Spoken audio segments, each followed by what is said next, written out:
inson to qarzini qaytarmagunicha jannatga kirmaydi.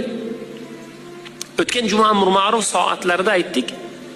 Alloh taolo roza tutmagan bo'lsangiz, Allohning o'zi fazli, banda bilan Alloh o'rtasida bo'lgan ish. Alloh behojat zot, Alloh rahimli dil zot.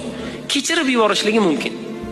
Namoz o'qimagansiz, gunoh qilgansiz, qanaqangidir gunohlar sodir qilgansiz, shariat ahkomlarini buzgansiz, Alloh kechirishligi mumkin. Lekin birodar, banda bilan banda orasidagi qarzlarni Alloh kechirmaydi, chunki Alloh qo'shilmaydi bunga. Banda keladi, "Ya Robbiy" deydi, "Mendan 100 ming qarzi bor edi." Bo'ldi, bugun 100 mingni to'lash qiyin emas bugun. Bir narsa qilib to'lasa bo'ladi.